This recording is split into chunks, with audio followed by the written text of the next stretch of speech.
I'm Pastor Penny Hogan, and I'm standing in front of Good Shepherd Mission in Paterson, where New York City Relief ministers to our homeless neighbors on Saturdays. New York City Relief is one of 4 mission partners in Paterson that we are raising money for this Advent.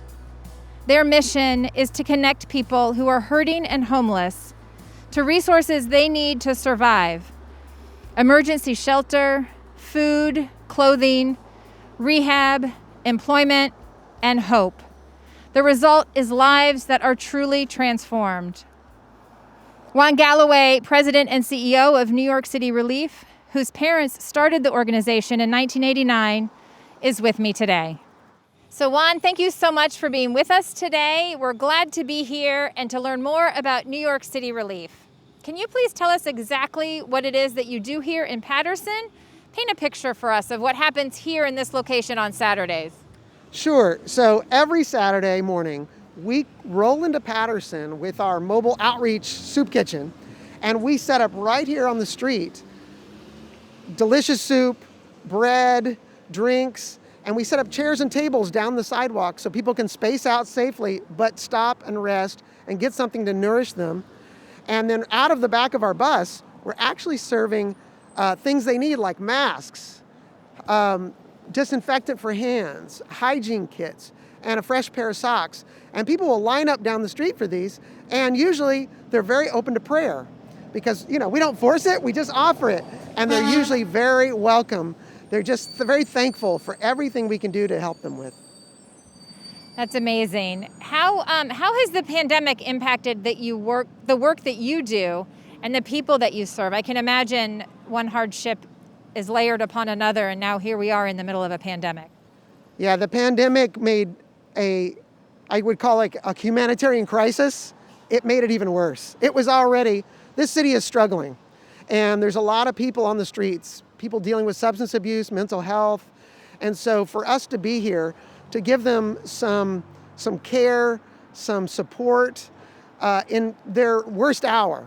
They were already in bad shape, but then came a virus they had no protection against. If they didn't have PPE, if they had to sleep somewhere where they couldn't be protected.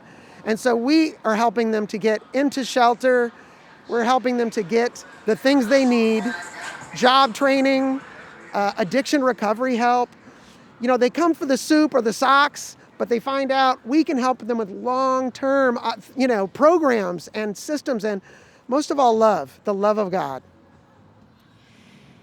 Where do you see hope in these challenging times? Well, I see hope in the faces of the people we help. There was a woman named Dina, and Dina, she was struggling with homelessness, and then she got some help at one of our partners, Eva's Village. And she came here for help every week, and she had diabetes, so she was in a very vulnerable position. And she came here, and the love she received, she was just blown away. And even now, she's got her own apartment, she's off the streets, she's doing so much better, but she still comes to see us every Thursday at Eva's Village when we do outreach there, and every Saturday morning here, because we're her friends. We're the people she counts on as a support system to get her life going in the right direction. And I'll tell you one more story. It's a guy named Rodkey.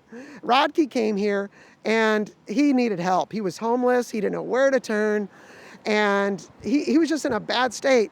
And so we said, look, we're here long-term as your friends, as your support system, and we want to stay in touch. And he said, well, I don't have a phone.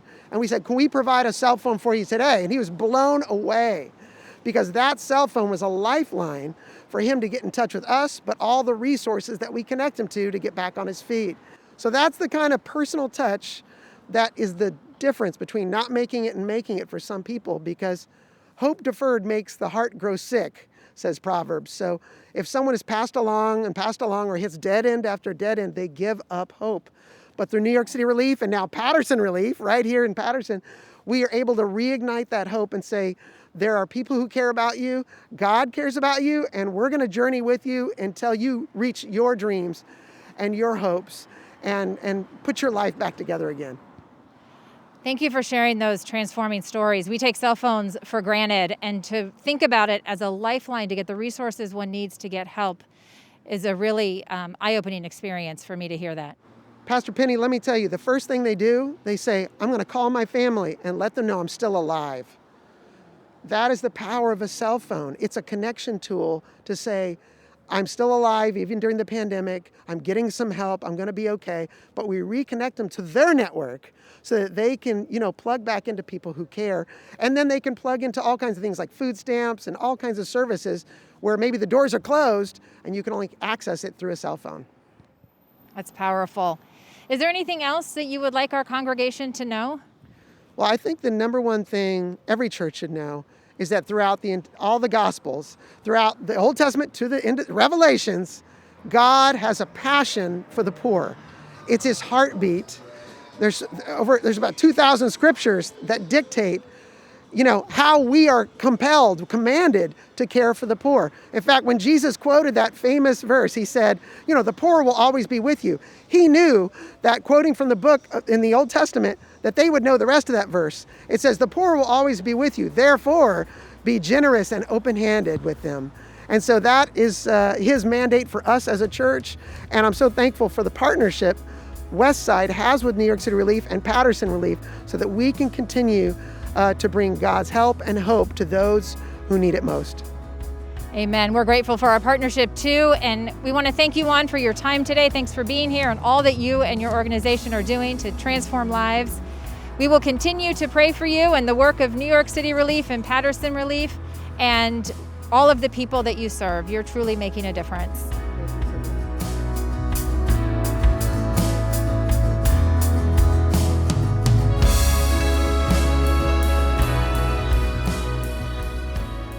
As you've heard, the pandemic has taken an incredible toll on our homeless brothers and sisters who are struggling to survive less than 6 miles from Westside.